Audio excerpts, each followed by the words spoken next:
할렐루야. 우리 이 시간 옆사람과 함께 믿음으로 교제하도록 하겠습니다. 새해 복 많이 받으세요 라고 인사하겠습니다.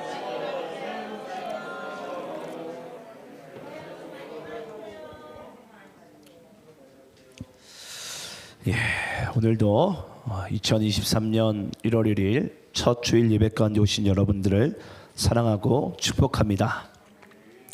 하나님께서 또 우리에게 이 주일에 선포되는 말씀을 통해서 반드시 우리의 심령을 고치시고 주의 은혜 가운데로 이끄심을 믿습니다. 자, 하나님의 말씀 함께 나누도록 하겠습니다. 오늘 함께 보신 말씀은 너는 말씀을 가지고 여호와께로 돌아오라.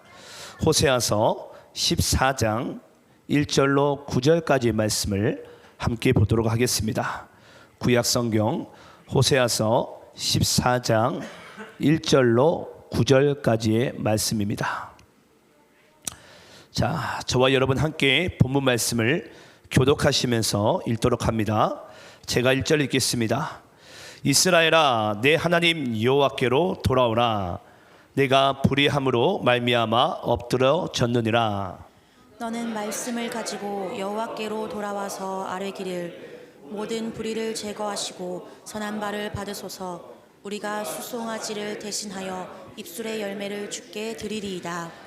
우리가 아수르의 구원을 의지하지 아니하며 말을 타지 아니하며 다시는 우리의 손으로 만든 것을 향하여 너희는 우리의 신이라 하지 아니하오리니 이는 고아가 주로 말미암아 국류를 얻음이니이다 할지니라.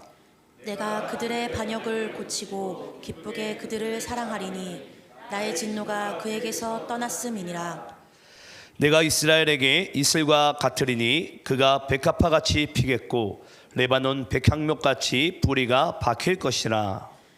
그의 가지는 퍼지며 그의 아름다움은 감람나무와 같고 그의 향기는 레바논 백향목 같으리니 그 그늘 아래에 거주하는 자가 돌아올지라.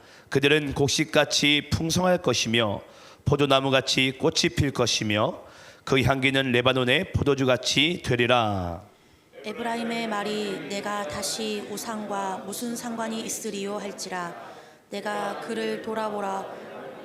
나는 푸른 잣나무 같으니 내가 나로 말미암아 열매를 얻으리라 하리라. 9절 함께 합독합니다. 시작. 누가 지혜가 있어 이런 일을 깨달으며 누가 청명이 있어 이런 일을 알겠느냐. 여호와의 도는 정직하니 의인은 그 길로 다니거니와 그러나 죄인은 그 길에 걸려 넘어지리라. 아멘. 자, 오늘 하나님께서 저와 여러분들에게 2023년 새해 첫 주일 가운데 주시는 말씀은 너는 말씀을 가지고 여호와께로 돌아오라라는 말씀입니다. 여러분, 아까 우리도 불렀던 찬양 중에 주는 이 도시의 주라는 찬양을 함께 불렀어요. 저희 교회 이제 이름이 도시 안의 교회인데요. 제가 교회를 목회하는 데 있어서 저에게 아주 좀 모델링이 되시는 좀 목사님이 계세요. 그 미국에 있는 그 팀 켈러 목사님이신데요. 그 미국에 있는 팀 켈러 목사님이 이 도시 안에 그 젊은이들을 특히 낙심하고 방황하고 또 마약하고 그런 젊은이들을 대상으로 이제 큰 부흥을 이루고 또 그것 가운데 하나님의 놀라운 회복과 생명이 꽃피어나는 것을 우리가 본 적이 있습니다. 아마 아시는 분도 아실 것인데 그 팀 켈러 목사님이 이런 이야기를 한 적이 있어요. 그 책 속에 나오는 건데요. 내가 만든 신이라는 책이 있어요.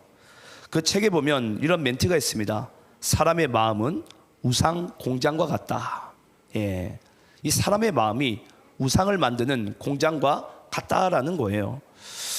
한번 제가 여러분들에게 그 왜 내 마음이 우리의 사람의 마음이 공장과 같은지를 한번 제가 4가지를 테스트를 해볼 텐데 이 4가지의 테스트 중에 여러분들은 몇 가지가 여기에 걸려드는지를 한번 여러분들이 한번 스스로 점검해 보시기 바랍니다. 자, 첫 번째, 왜 사람의 마음이 우상 공장 같은지. 자, 첫 번째는 마음에 자연스럽게 떠오르는 생각은 무엇인가요? 자연스럽게.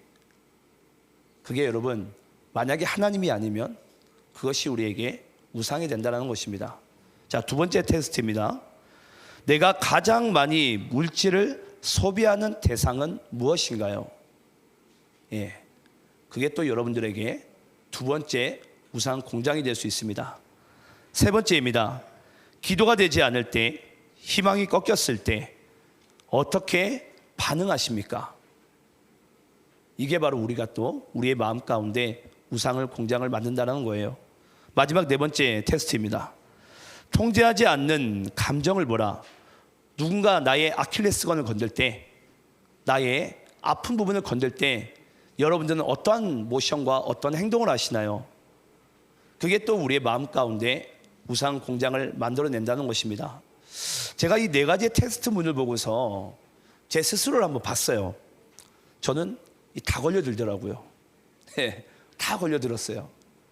자연스럽게 떠오르는 생각, 가장 물질을 많이 하는 또 그 소비의 대상, 그리고 기도가 되지 않을 때, 희망이 꺾일 때 내가 어떻게 반응하고 있는지, 그리고 통제하지 않는, 통제할 수 없는 그 상황 가운데 나는 과연 어떤 말과 어떤 감정을 가지고 있는지, 이 네 가지 모두가 저도 하나님이 아니라 다른 것을 향하는 저의 모습을 봤습니다. 여러분, 인간이 하는 모든 기도가 여러분 전부 다 하나님의 뜻일까요? 질문을 바꿔볼까요? 여러분, 기도가 우상 숭배가 될 수 있습니까? 없습니까? 여러분, 기도는요 우상 숭배가 될 수 있습니다. 제가 명확하게 말씀드릴게요. 우리가 하나님의 말씀을 떠나고 우리의 심령에 하나님께서 주인 잡지 않으면, 예수께서 우리 삶의 머리가 되지 않으시면 우리의 기도는요 얼마든지 우상 숭배가 될 수 있습니다. 더 쉽게 표현하자면 여러분, 예수 안 믿는 자도 기도는 합니다. 저도 이제 교회 다니기 전에 저도 예전에는 이제 어렸을 때 저희 어머니랑 같이 이제 그 남녀여령교교라는 그걸 제가 20년 동안 믿었었어요. 20년 동안. 짧게 믿은 것도 아니에요. 예. 그리고 제가 종종 말씀드렸지만 제가 정말 제 친형처럼 여기는 부산에 그 형님이 계세요. 그 형님이 이제 부산에 또 남녀여령교교 또 대빵이세요. 제가 그 소식을 제가 들으면서 그랬어요.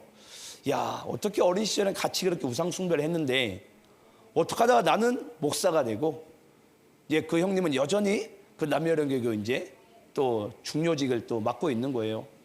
그 형님이 저한테 종종 전화 오면서 그런 얘기를 해요. 나는 네가 목사가 될 줄 몰랐다고. 예. 뭐 저라고 여러분 알았겠습니까?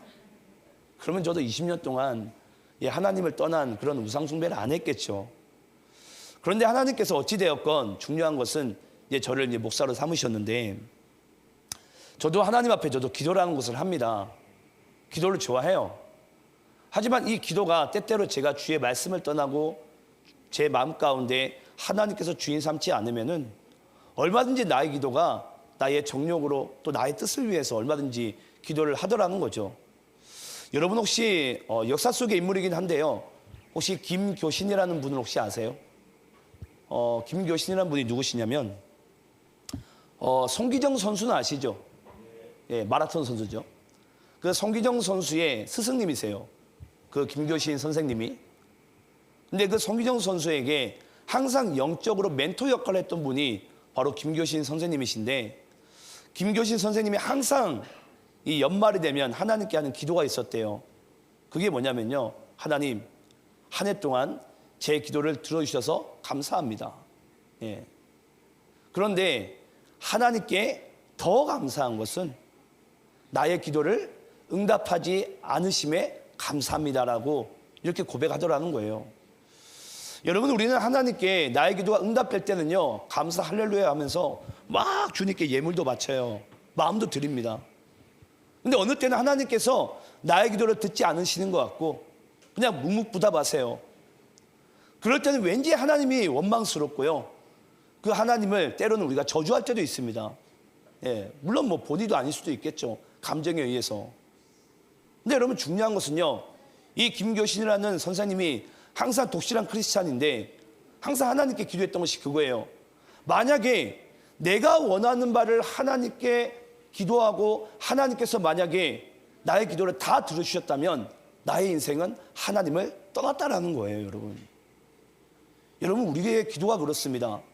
하나님의 말씀을 떠나면요, 하나님을 떠나면 우리는 그 기도를 통해서도 얼마든지 주님을 멀리할 수 있고, 주님을 가까이 하기보다는 저기 먼 곳 가운데 우리가 하나님을 믿는 척, 또는 우리가 뭔가 구원받은 척하면서 얼마든지 나도 속고 남도 속이는 그런 일 가운데 우리는 살아갈 수 있어요. 하지만 여러분, 오늘 말씀을 통해서 전 여러분들께 꼭 말씀드리고 싶습니다.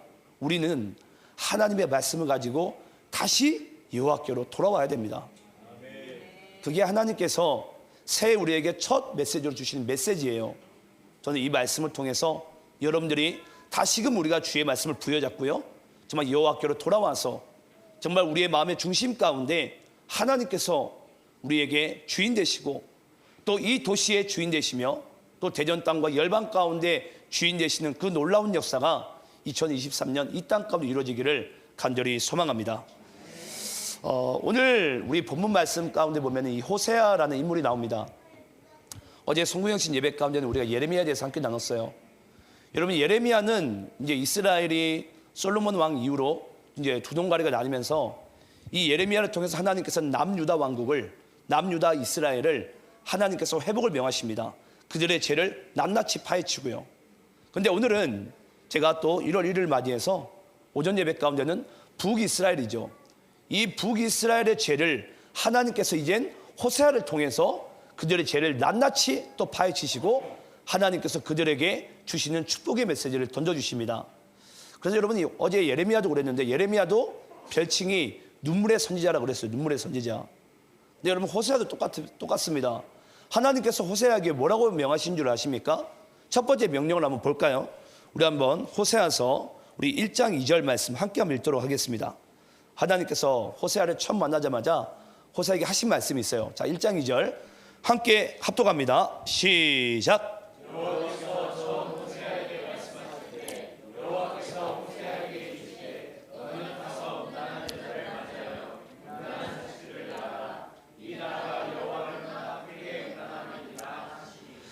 여러분, 하나님께서 새해 첫날에 이제 호세아와 같은 우리에게 찾아와서 말씀하는 거예요. 예를 들어서 네가 음란한 여인을 맞이해서 네가 혼인을 하라는 거예요. 거기에다 또 뭐 하라고요? 음란한 자식을 낳으래요. 여러분, 이게 축복입니까? 저주입니까? 이게 축복입니까? 여러분, 저주입니까? 누가 보면 여러분, 남자로서 가장 하기 싫은 행동 아닙니까? 내가 왜 하필이면 하고 많은 여자들 다 내버려 두고 내가 왜 이런 여자랑 내가 결혼을 해야 되며 내가 왜 하필이면 음란한 자식을 낳아야 되냐라는 거예요. 제가 호세아라면 여러분, 저는 받아들이지 않습니다. 호세아도 처음에는 받아들일 마음이 없었어요. 근데 결국은 하나님의 그 설득의 과정을 통해서 호세아는 이 하나님의 명령을 수긍하게 되고요, 이 호세아를 통해서 진짜 호세아는 이 음란한 여인 누구죠? 고멜이라는 여인을 만나면서 혼인을 하게 됩니다. 근데 참 여러분 재밌어요. 이 고멜이라는 여인이 그렇거든요. 한 번 음란한 게 아니에요. 한 번 음란하고 또 안 하겠다 그러고 또 음란하고 또 안 하겠다고 또 음란을 해요. 여러분, 그런 죄 가운데 반복하며 살아가는 존재가 여러분 누구인 줄 아세요? 바로 여러분 우리예요, 우리. 여러분, 여기서 나오는 호세아라는 이름은요, 이게 히브리어로 그대로 원래 발음을 하게 되면 우리나라식으로는 이게 호세아로 발음되는데, 이게 히브리어로 발음되게 되면 예수아로 발음됩니다. 예수아. 그래서 여호수아, 예수아, 이 모든 것은 신약시대에 다시 오실 메시아를 상징하는 그 인물로서 하나님께서 이 호세아라는 인물을 하나님께서 이스라엘 가운데, 북이스라엘 가운데 보내시는 거예요. 뭐 하기 위해서? 음란한 그 여인을 아내로 받아들이기 위해서. 여러분, 우리 모두는 누구죠? 주님의 신부예요, 신부. 근데 원래 우리는 여러분 어떤 존재입니까? 우리는 원래 음란한 존재들이죠. 하나님보다 세상을 더 사랑했고, 내가 이 세상에 하나님보다 더 많은 이 음란의 죄 가운데 사랑했던 우리의 그런 모습을 하나님께서는 신랑 되신 예수를 이 땅 가운데 보내시면서 우리에게 뭐라고 말씀하신다고요? 우리의 죄를 여러분 파헤치는 것 같지만 진짜 회개 가운데 임한 자는요, 그리스도의 신부가 되는 자격을 우리에게 주시는 거예요. 이게 여러분 하나님의 놀라운 역설적인 하나님의 은혜의 방법입니다. 때로는 우리가 말씀을 통해서 때로는 우리가 찔림을 받아요. 때론 마음이 너무나도 힘들어요. 말씀을 듣다가도. 근데 그 과정이 여러분 우리에게 어떤 과정이라고요? 주님의 신부가 되는 그 준비의 과정이라고요. 그러면서 하나님께서 그 음란한 여인과 같은 우리들을요, 주의 신부 삼는 거예요. 내가 너를 사랑한다고. 예. 저 같으면 여러분 종종 마음이 그럴 때가 있어요. 목사지만 내가 저 교인을, 저 성도를 내가 끝까지 내가 섬길 수 있을까? 품을 수 있을까? 저는 인간적인 마음 가운데 그런 제가 잿된 마음이죠. 연약한 마음이죠. 그런 마음 가운데 제가 빠질 때가 있어요. 근데 하나님은요, 호세아에게 명령하는 거예요. 하나님께서 자기 독생자 아들 예수에게 이 땅 가운데 내려가라고 얘기하는 거예요. 이스라엘로 가라고 얘기하는 거예요. 뭐 하기 위해서? 그 음란의 죄 가운데 빠져있는 주님의 백성들을, 주의 신부들을 내가 회복을 시키겠다고. 나의 신부로, 나의 아내로 삼겠다고. 그렇게 말씀하신 분이 바로 하나님인 줄 믿습니다. 근데 여러분 참 신기합니다. 오늘 우리가 봤던 호세아서 본문 말씀 몇 장이죠? 14장이에요. 14장. 근데 여기 처음 말씀하신 것은 1장입니다. 근데 하나님께서는 이 1장부터 13장까지는요, 막 이스라엘을 막 저주하듯이 막 심판의 메시지만을 보내요. 근데 참 놀랍지 않으세요, 여러분? 그럼 보통은 마지막 14장에 가서는 보통은 우리 이제 사람으로 따지면은 어떤 말로 결말을 맺죠? 네가 이렇게 잘못했으니까 이제 내가 너랑 이제 빠이빠이다, 끝이다 라는 것으로 결말이 맺어져야 돼요, 여러분. 14장에 가서는 결론이. 우리 인간관계 여러분 그렇잖아요.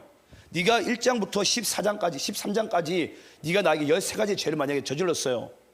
그러면 그래서 나는 너랑 절교를 할 거야. 너랑 나는 관계를 맺을 수가 없어라고 우리는 결론을 맺어요. 그런데 하나님은 어떻게 하신다고요? 14장에 놀라운 메시지를 말씀하시죠. 자, 우리 한번 본문 1절 2절 말씀을 다시 한번 읽어보겠습니다. 자, 본문 1절 2절 하나님의 결론을 잘 보시기 바라요. 죄를 파헤치시고. 자, 제가 1절 있습니다. 이스라엘아, 내 하나님 여호와께로 돌아오라. 내가 불의함으로 말미암아 엎드려 졌느니라.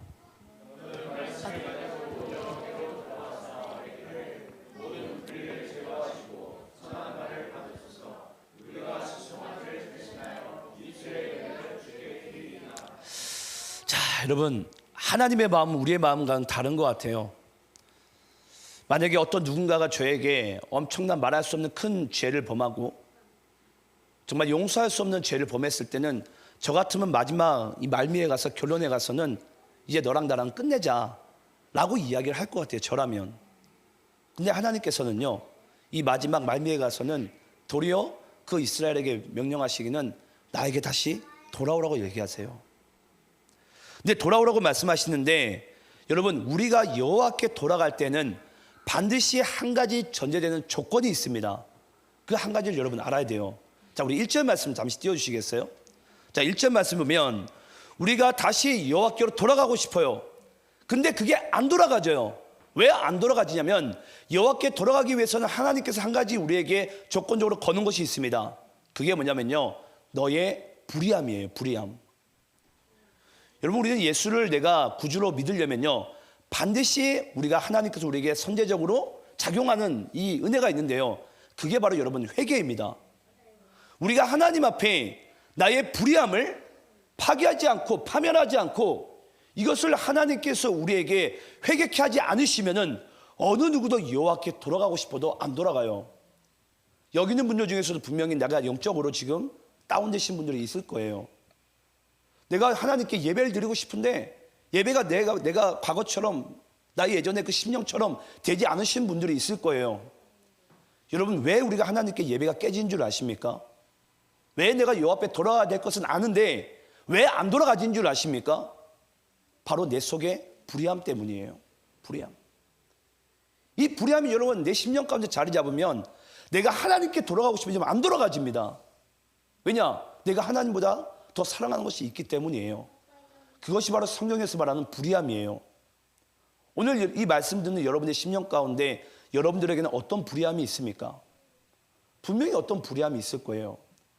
하지만 하나님께서는 오늘 2023년 새해를 맞이하는 이 첫 안식일 주일 가운데 우리 모두에게 말씀하십니다. 너의 불의함을 다 깨끗이 하고 여호와께로 다시 돌아오라. 돌아오라, 돌아오라. 예. 이게 하나님께서 우리에게 새해 첫 주시는 메시지예요. 너의 불의함을 이제 깨끗이 씻으라는 거예요. 그래야지 다시 여호와께로 돌아와서 우리가 하나님을 진정으로 예배하고 그 하나님을 믿는 믿음 가운데 우리가 이 땅 가운데 그 복을 누리며 살아갈 수 있음을 주님께서 우리에게 말씀하고 있습니다. 근데 이스라엘은 원래 어땠다고요? 그 불의함 가운데 원래는 이스라엘은 엎드러진 인생이었어요. 하나님이 아닌 어디에 엎드러져 있었죠? 우상 앞에 엎드러져 있었어요. 여러분, 이 히브리 원어에서 이 엎드러지다라는 뜻은 원래 어떤 뜻이냐면 인간이 창조주를 바라봤을 때 그 내가 피조물이고 하나님이 창조주이구나라는 그 사실을 알게 될 때 그 이스라엘 사람들은 엎드러집니다. 그래서 우리가 엎드러진다는 것은 여러분 피조물이 하나님을 알아볼 때예요. 그런데 원래 이스라엘이 제 가운데 있을 때는 어떤 상태였다고요? 그들이 바알 앞에 우상 앞에 그것이 하나님인 줄 알고 엎드러진 인생, 그런 불의함 가운데 그들의 영혼의 상태가 있었습니다. 그런데 하나님께서는 우리가 어디에 엎드러지기 원하세요? 바로 하나님 앞에, 나의 창조주 앞에. 원래 그것이 원래 엎드러지다는 뜻이에요. 저도 엎드려 경배해라는 찬양을 되게 좋아합니다.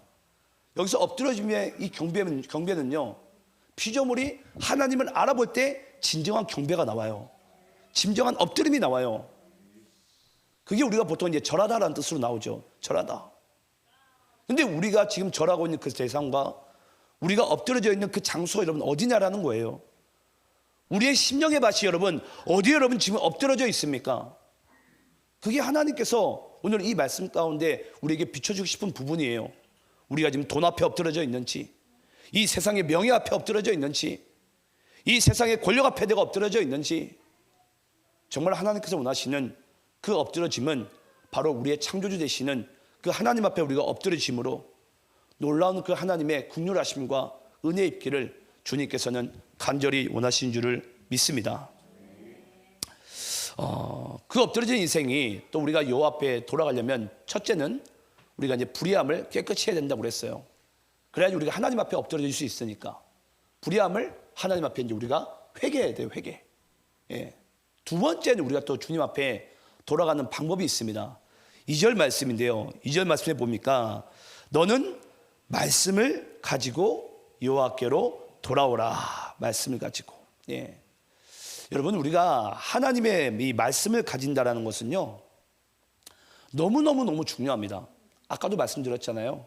우리가 아무리 하나님께 찬양을 드리고 아무리 하나님 앞에 기도를 하는 것을 드려도요, 우리가 하나님의 말씀을 떠난 인생은요, 얼마든지 그 찬양과 그 기도가 우리의 흥을 위해서 우리는 노래할 수 있고요, 또 우리의 육신의 정력을 채우기 위해서 우리는 기도할 수 있어요. 하지만 하나님께서 원하시는 진정한 예배는, 진정한 믿음의 삶은요, 우리가 주의 말씀을 가지고 여호와께로 서는 모습이고 여호와께로 돌아가는 모습입니다. 그걸 하나님께서 이 말씀의 끝자락에 뭐라고 지금 표현하고 계시죠? 입술의 열매라고 하세요. 우리 한번 따라해 볼까요? 하나님께 드리는 예배는 입술의 열매입니다. 예, 여러분 믿으십니까? 하나님께 드리는 예배는요, 하나님은 우리에게 수송아지를 원하지 않으세요.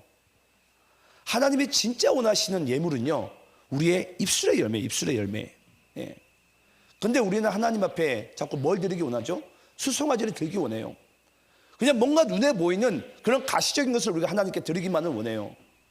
하지만 하나님께서 정말 기뻐하시는 그 예물은 바로 입술의 열매라는 거예요. 입술의 열매. 아마 여러분들이 오늘 이제 우리가 새해를 출발하게 될 때에 이제 하루 가운데 드리는 모든 삶이 우리는 예배가 돼야 됩니다. 맞습니까? 예. 우리 삶의 예배자가 돼야 돼요.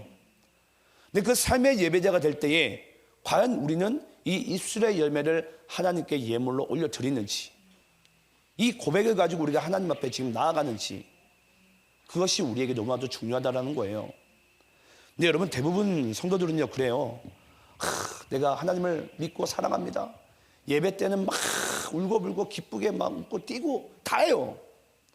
근데 만약에 삶 속에서 내 입술의 열매가 부정한 것을 얘기하고 음란을 얘기하고 가증한 것을 우리가 얘기한다면 여러분, 그것은 우리가 하나님께 입술의 열매로서 예배로 살아가는 삶의 자세가 아니에요.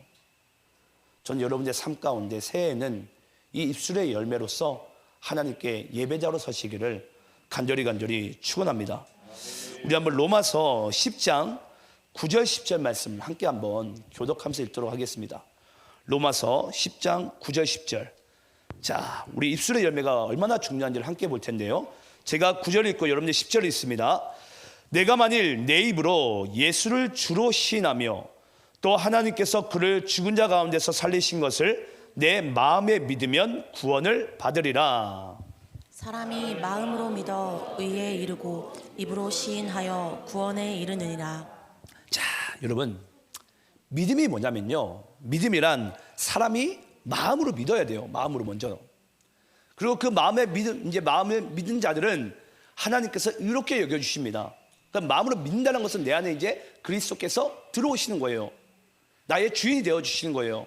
그걸 하나님께서는 우리에게 의로 여겨주신대요. 근데 그걸 의로 여겨주시고 입으로 시인하게 될 때에 비로소 우리의 영혼이 하나님으로부터 구원함을 받게 되는 줄 믿습니다. 여러분, 입술의 열매와 입술의 고백은요, 어찌 보면 우리의 이 믿음의 삶 가운데 전부라고 말해도 과언이 아닙니다. 그 사람의 믿음의 우리가 척도를 아주 쉽게 볼 수 있는 것은요, 그 사람이 일상 가운데 하루 가운데 뭘 얘기하는지 여러분 보면 됩니다. 아, 그럼 이 사람이 지금 신앙적으로 건강하구나, 아니면 지금 병들어져 있구나. 아무리 여러분 열심히 주의 말씀을 선포하고 주의 찬양을 이야기한다고 할지라도 내 말 가운데 부정한 것이 나오고 내 말 가운데 여러분 감사보다 불평이 나온다면, 정죄가 나고 판단이 나온다면, 여러분 그것은 입술의 열매가 하나님으로부터 받아들일 수가 없어요. 근데 많은 크리스찬들은요, 교회에서 여러분 제가 목사인 척 여러분들에게 얼마든지 할 수 있어요. 누가 봐도 목사처럼 보이잖아요. 근데 과연 제가 세상에 나가서도 제가 목사가 될 수 있는지, 또 여러분 모두도 내가 교회에서는 성도예요. 하지만 내가 세상에 나가서도 내가 크리스찬으로, 내가 성도로서 내가 입술의 열매로 살아가는지, 전 여러분들이 내가 무엇을 시인하고 있는지를 우리가 하나님 안에서 반드시 점검하기를 간절히 소망합니다. 자, 그러면 여러분, 하나님께서 어찌되었건 그 북이스라엘, 그 우상 숭배하고 음란의 죄 가운데 빠져 있는 이스라엘에게 이제 주의 말로써 돌아오라 얘기했어요. 그들이 무슨 말을 하게 될런지에 대해서 함께 우리가 말씀을 이제 읽게 될 텐데요. 한번 북이스라엘의 입술의 열매 고백을 한번 들어보겠습니다. 3절 말씀 여러분들이 읽겠습니다. 자, 오늘 본문 3절입니다. 자, 본문 3절 함께 있습니다. 시작. 우리가 아수르의 구원을 의지하지 아니하며 말을 타지 아니하며 다시는 우리의 손으로 만든 것을 향하여 너희는 우리의 신이라 하지 아니하오리니 이는 고아가 주로 말미암아 긍휼을 얻음이니이다 할지니라. 하나님께서 북이스라엘 백성들에게 너희들이 여호와의 말씀으로 다시 돌아오게 되면 너희들이 이 세 가지를 안 하게 될 거래요. 첫 번째는 아수르를 구원의 대상으로 여기지 않더라는 거예요. 여러분, 구원은 어떻게 해서 이루어지죠? 그리스도를 믿어야 되죠. 예수를 믿어야지 우리는 구원함에 이르리죠. 근데 당시의 북이스라엘은 아수르에게 잘 보이는 것이, 왜냐? 당시 아수르가 너무나도 여러분 강대국이었기 때문에 이 북이스라엘이 매일같이 공격당하는 대상이 아수르였어요. 그러니까 아수르에게 조공을 바치지 않고 아수르의 눈치를 살피지 않으면은 북이스라엘은 항상 공격받고 빼앗기고 죽이고, 엄청난 그런 힘든 삶 가운데 빠졌으니까 그들의 신은 결국은 아수르였어요. 그래서 이들이 얘기합니다. 다시 여호와의 말씀으로 우리가 돌아오게 되면은 우리가 아수르의 구원을 의지하지 않겠습니다. 두 번째입니다. 뭘 하지 않는다 그러죠? 말을 타지 않겠습니다. 여러분, 여기서 말한 아수르의 말을 얘기합니다. 당신 여러분 아시겠지만은 고대 사회이기 때문에 전쟁이 그냥 일상의 전부였어요. 근데 당시에 이 아수르의 말이 엄청나게 강했다 그래요. 그래서 이스라엘 백성 사람들은 저 아수르가 강한 이유가 저 말 때문이구나. 여러분, 우리가 그렇지 않습니까? 예수 믿지 않으신 분들이 예를 들어서 잘 살아요. 나보다 뭔가 더 부유한 것 같아요. 저 돈 때문이구나. 여러분, 우리가 말이 없어서 전쟁에 집니까? 우리가 돈이 없어서 여러분 영적으로 진다고 생각을 하세요? 그건 여러분 크리스찬들의 착각이에요. 우리는 돈이 없어서 말이 없어서 이 세상 가운데 전쟁에서 지는 게 아니에요. 이 세상에 승리해 주는 누구세요? 그리스도세요. 내 안에 그리스도가 있으면 여러분, 세상에 나가서 우리가 패배하지 않고 반드시 우리가 승리할 수 있습니다. 말로 승리한 게 아니에요. 돈으로 승리한 게 아니에요. 나의 어떠한 자존심으로도 여러분 승리한 게 아닙니다. 근데 크리스찬들이요, 가끔 내가 세상에 나가서 실패하는 이유, 내 감정을 추스르지 못한 이유를 다른 어떠한 것으로 우리가 삼고 있어요. 하지만 하나님께서 말씀하는 것은요, 우리가 다시 그리스도로 주의 말씀을 회복되기를 주님께서는 간절히 원하신 줄 믿습니다. 그러면서 이들이 입술에 고백으로 얘기하는 거예요. 우리가 이제 말을 의지하지 않겠습니다. 눈에 보이는 세상의 종력을 의지하지 않겠다라는 거예요. 자, 세 번째입니다. 세 번째는 뭘 얘기하죠? 우리의 손으로 만든 것을 향하여 우리의 신이라고 얘기하지 않겠습니다라고 얘기합니다. 말씀으로 돌아오면. 그럼 뭐 얘기하는 거죠? 우상 숭배를 하지 않겠대요.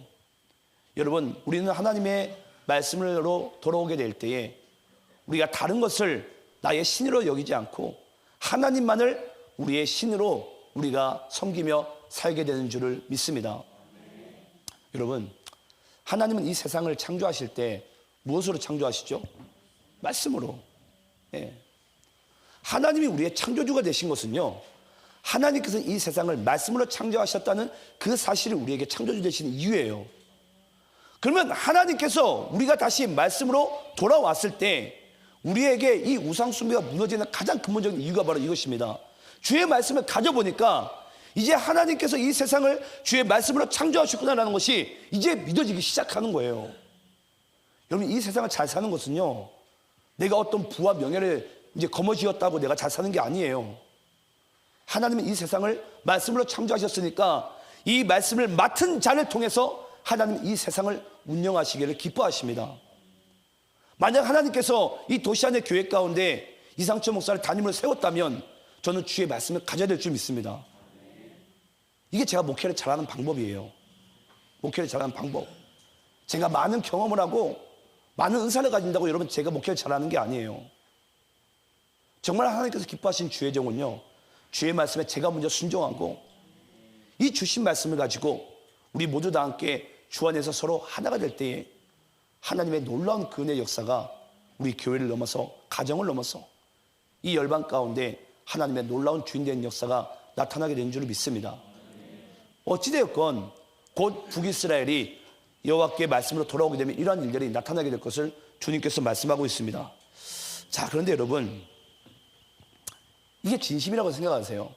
우리도 보통 이 고백을 하지 않습니까? 하나님, 제가 우상 숭배하지 않고 내가 이런 죄를 내가 다시는 짓지 않겠습니다. 보통 우리가 이런 기도 하나님께 언제 하죠? 내가 다급할 때. 예. 저도 이런 기도 많이 하거든요. 하나님, 이것도 하지 않고 내가 저것도 하지 않고, 예. 내 이런 걸 다 하지 않겠습니다. 예. 제가 낱낱이 여러분께 제 고백을 죄에 대한 고백을 다 할 수는 없지만 저도 이런 기도는 저도 해요. 근데 과연 여러분 이 고백이 진심일 수 있냐고요, 우리가. 근데 여러분 재밌지 않습니까? 때로는 우리가 진심이라고 하나님께 고백한 그것들이 가만 들여다보면 우리가 하루도 안 지나서 똑같은 죄를 똑같이 버리고 있는 거예요. 예. 그런데 여러분, 하나님께서요, 이렇게 고백한 이스라엘 백성들에게 뭐라고 말씀하는지를 잘 보시기 바라요. 자, 우리 4절 말씀입니다. 4절 여러분들이 또 읽겠습니다. 자, 시작. 내가 그들의 반역을 고치고 기쁘게 그들을 사랑하리니 나의 진노가 그에게서 떠났음이니라. 제가 호세아 14장 말씀을 연구를 하면서 가장 이해가 안 됐던 말씀이 4절 말씀이에요. 분명히 3절 말씀 가운데 이스라엘 백성들이 예를 들어서 여호와의 말씀을 가지고 여호와께로 돌아왔어요. 이제 그들이 하나님께 얘기합니다. 우상 숭배하지 않고 세상에 어떠한 육신의 정욕을 내가 말 같은 것을 의지하지 않고 내가 이제 하나님만 섬기겠습니다라고 이제 돌아왔어요. 그런데 하나님께서는 그렇게 고백한 우리의 기도도 여러분 지금도 들으셨잖아요. 그럼에도 불구하고 우리는 한 시간을 못 지나서 바로 똑같은 죄를 짓더라는 거죠. 근데 여러분 재밌는 게 뭔 줄 아세요? 하나님은 우리가 또 그 다음날에 또 1시간 뒤에, 아니 10분 뒤에, 1분 뒤에 똑같은 죄를 저지를 걸 아시고도 하나님은 뭐 하신다고요? 내가 그들의 반역을 고치고 기쁘게 그들을 사랑하겠다라는 거예요. 여러분 이게 이해가 되십니까? 저는 이게 이해가 안 돼가지고 4절 말씀을 붙잡고 몇 번을 제가 고심을 했어요. 하나님, 저는 이 4절 말씀이 이해가 안 된다고. 어떻게 하나님은 우리를 이렇게 사랑할 수 있는지가 이해가 안 되는 거예요. 예를 들어서 저에게 어떤 누군가 저에게 한 번 잘못을 했어요. 야, 너 다음에는 그렇게 하지 마. 2번 잘못을 했어요. 하지 말라 그랬잖아. 3번 잘못을 했어요. 너 안 되겠네. 4번 잘못을 했어요. 그럼 저는 야, 가 그냥. 저는 잘라요. 저 같으면. 근데 하나님 뭐 하신다고요? 그들의 반역을 고치시겠대요. 그 반역을 고치시겠대요, 여러분. 저는 이게 너무나도 은혜가 돼요. 어떻게 우리의 반역, 수많은 반복된 반역을 하나님께서 고친다고 말씀을 하시지? 그래서 제가 여러분께 그런 말씀을 드린 적이 있잖아요. 하나님은요, 지금 현재 우리의 연약함 그 상태를 하나님은 우리를 바라보실 때 그렇게 보지 않으세요. 하나님 우리를 어떻게 바라보시죠? 나중에 훗날에 우리가 그리스도를 배웠을 때, 그 배웠을 때 우리가 다시 완전하게 변화된 그 모습을 하나님께서는 훗날에 그 모습을 보시면서 현재의 나의 연약한 모습을 보신다라는 거예요. 이게 여러분 하나님의 은혜예요. 하나님의 은혜. 그래서 하나님께서는 우리에게 말씀하신 거예요. 네가 지금은 연약할지 모르나 하나님은 알파 오메가가 되시니까 이 마지막 때, 오메가 때 우리가 완전히 주의 사람으로 변화될 것을 미리 아시고 미리 보시고, 우리가 지금 현재는 연약하지만 제 가운데 빠져있지만 우리의 반역을 그냥 주님께서는 그 고백을요, 거짓인 줄 알면서도 하나님이 속으실 것을 아시면서도 우리를 받아주시는 거예요. 이게 여러분, 이 사랑이 여러분 믿어지십니까? 만약에 이 사랑을 여러분들이 받지 않았다면 어느 누구도 이 예배 자리 가운데 앉을 수 있는 그 자격을 가진 자는 없어요. 내가 이 자리에 앉아 있는 것도 여러분 하나님의 이 놀라운 사랑 때문이에요. 하나님은 내가 반역할 걸 아시고도, 내가 연약할 걸 아시고도, 쓰러질 걸 아시고도 하나님은 나를 받아주신 분이시구나. 그리고 나의 반역을 반드시 고치시고, 그 고멜과 같이 똑같은 수많은 그 음행의 죄와 음란의 죄 가운데 빠질 걸 아시면서도 하나님께서는 그 고멜 같은 우리들을 주의 아내로서 삼으시는구나. 이게 바로 하나님 아버지의 그리스도의 놀라운 은혜와 사랑인 줄 믿습니다. 저는 그것을 여러분들이 믿기를 간절히 축원합니다. 이 사랑을 믿어야지 우리가 다시 하나님께로 돌아갈 수 있고 우리의 영혼이 회복될 수 있어요. 또 5절입니다. 5절 말씀 또 여러분들이 읽겠습니다. 시작. 내가 이스라엘에게 이슬과 같으리니 그가 백합화 같이 피겠고 레바논 백향목 같이 뿌리가 박힐 것이라.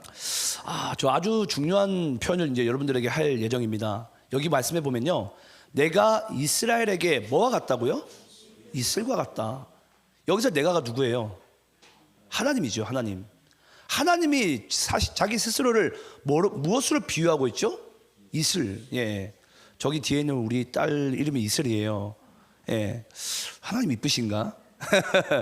예, 그런 생각을 할 수가 있어요. 근데 여러분, 여기 보면 내가 이스라엘에게 이슬과 같으리니, 예. 여러분, 우리가 또 이 말씀을 만약에 예를 들어서 우리식으로 이제 표현을 해보자면, 이왕이면 하나님이 소낙비 같았으면 좋겠고 가랑비 같았으면 좋겠고, 이왕 우리에게 물을 주시고 만약에 우리에게 생명수를 주실 거면 여러분 뭔가 펑펑 줘야 되지 않습니까? 그게 우리의 마음이잖아요, 솔직히. 안 그래요? 예. 내가 지금 갈증이 나요. 내가 메마른 광야 가운데 있어요. 이왕 하나님께서 나에게 생명수를 주실 거면 하나님이 나에게 소낙비를 줘야죠, 소낙비를. 근데 하나님께서 우리에게 어떻게 역사하신다고요? 이슬같이 역사하신대요. 여러분, 소낙비와 이슬의 차이점이 뭔 줄 아세요? 뭐가 다르죠? 여러분, 소낙비와 비는요 특정한 지역에만 내립니다. 근데 이슬은 뭐죠? 지구촌에 있는 온 지면에 이 이슬이 임합니다. 그래서 이슬이 임하지 않는 지역은 없어요, 온 지면 가운데. 근데 그 이슬이에요, 여러분. 신기한 게 뭔 줄 아세요? 그 메마른 이제 이스라엘에 가보시면 광야가 있어요. 새벽마다 이 이슬이 내려요, 메마른 광야에도. 근데 그 이슬이 내리는 걸 통해서 여러분 혹시 그거 아십니까? 그 메마른 광야에서도요, 그 보면은 조그만한 그 나무들과 잡초들이 있어요. 그들이 생명력을 그 메마른 광야에서 유지하는 이유가요, 이슬 때문이래요. 이슬 때문에. 그럼 더 쉽게 얘기하자면 여러분, 그 이슬은 우리에게 어떤 역할을 해줍니까? 그 이슬은 우리에게 필요한 그 물만, 살 수 있을 만한 그 물을 정확하게 우리에게 제공을 해준다는 거예요. 하나님께서 우리에게 양식을 주실 때 어떻게 해주시죠? 일용할 양식을 주신다고 그랬어요. 우리에게 필요한 부분들을. 그러면서 하나님께서 우리에게 뭐라고 말씀하시죠? 너희들이 그 이상의 것을 창고에 모아들이지 말라 그랬어요. 왜 창고에 들이면 어떤 죄를 짓게 되죠? 우리가 게으르게 되고 하나님을 우리가 믿지 않게 되는 그런 죄 가운데 빠지게 됩니다. 그러니까 하나님께서는 우리에게 이슬과 같다고 얘기하는 거예요. 내가 너희들에게 임할 때 매일같이 임할 것이며, 또 이슬은 여러분 성실합니다. 매일같이 같은 시간에, 새벽녘에 항상 똑같은 시간에 그 이슬이 임해요. 주의 성실함과 주님께서 우리에게 그 필요한 그 완벽한 은혜를 우리에게 주시는 분이 바로 하나님이시라는 거예요.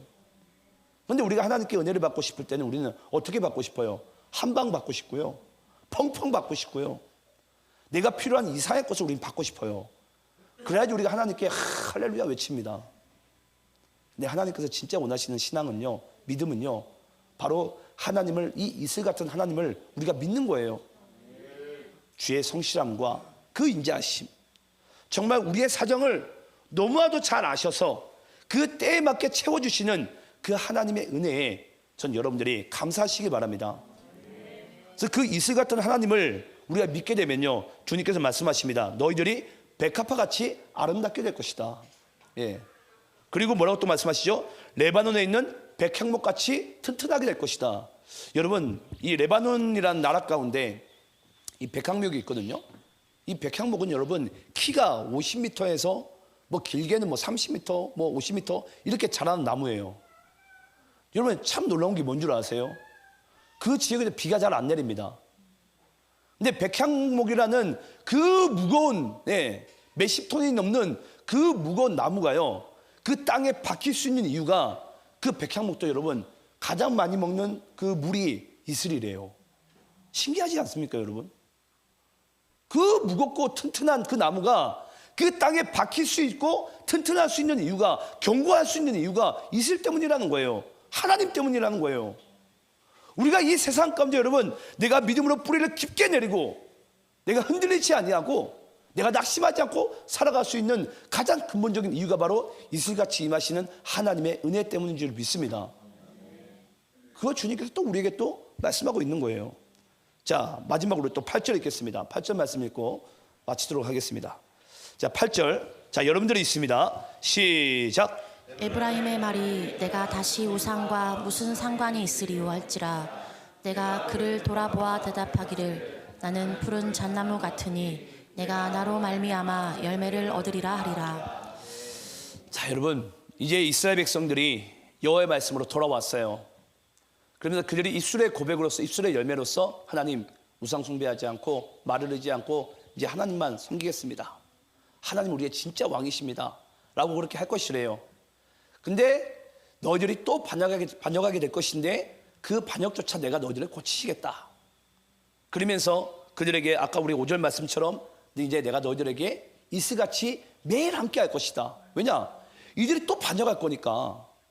반역하지 않은 그 장치가 바로 주의 성실함인 거예요. 이슬같이 임하겠다라는 거예요. 그래서 우리가 여러분, 이 세상에 우리가 죄 가운데 빠지지 않으려면 이슬 같은 하나님을 믿어야 돼요. 신실하신 하나님을 의지해야 된다는 거예요. 성실하신 하나님을 의지해야 된다는 거예요. 그렇게 되게 될 때에 그 8절 말씀에 결론이 나옵니다. 에브라임이라는 것은 여러분 이스라엘을 다른 표현으로 하는 표현이에요. 그래서 이스라엘이 이제 하나님께 고백을 합니다. 내가 다시 우상과 무슨 상관이 있으리요? 라고 할지니라 라고 얘기하는 거예요. 여러분, 여기서 참 신기한 표현이 있는데 어떤 단어가 신기한 것 같으세요? 바로 우상이라는 단어입니다. 원래 에브라임에게, 여러분 이스라엘에게 원래는 우상이 아니라 뭐라고 고백돼야 되죠? 바알이라고 고백해야 됩니다. 바알이 여러분 나의 신이라는 뜻이에요. 바알이라는 단어의 뜻이. 근데 분명히 좀 전까지만 해도 북이스라엘은 바알을 이제 바알이라고 불렀는데, 자신의 신을 바알이라고 불렀는데, 이제 그들의 눈 가운데 우리와 똑같이 바알이 이제 뭘로 보여지는 거예요? 우상으로 보여지는 거, 헛된 우상으로. 내가 진정으로 주의 말씀을 가지고 내가 주의 사랑을 읽고 은혜를 읽고 주의 성실하심과 신실하심을 믿는 자들에게는 이 세상의 모든 것들이 이제 우리가 우상으로 보여지는데, 하나님께 우리가 속하지 않고 하나님을 떠난 자들은요, 내가 지금 우상을 내가 숭배하고 있음에도 불구하고 우상인 줄을 모른다라는 거예요, 여러분. 그게 여러분 하나님의 놀라운 은혜예요. 오늘 제가 이제 말씀을 마칠게요. 제가 긴 시간 동안 여러분과 함께 말씀을 나눴는데요, 이 호세아서 14장 말씀은 우리에게 노마드 새 출발하는 데 있어서 중요한 메시지를 가지고 있습니다. 너희들이 이제 새로운 삶의 출발을 하기 전에 다시 여호와께 말씀으로 돌아오라고 말씀하십니다. 그 말씀을 돌아온 우리들을 하나님께서는 언제나 이슬같이 우리에게 역사하시고, 다시는 우리가 죄 가운데 빠지더라도 주님 우리는 반드시 또 고치시며 주의 백성의 놀라운 축복의 삶으로 주님께서는 인도하실 줄 믿습니다. 그렇게 말씀이 실제가 되는 저는 2023년 여러분들의 삶이 되시기를 간절히 축원합니다. 함께 기도하겠습니다.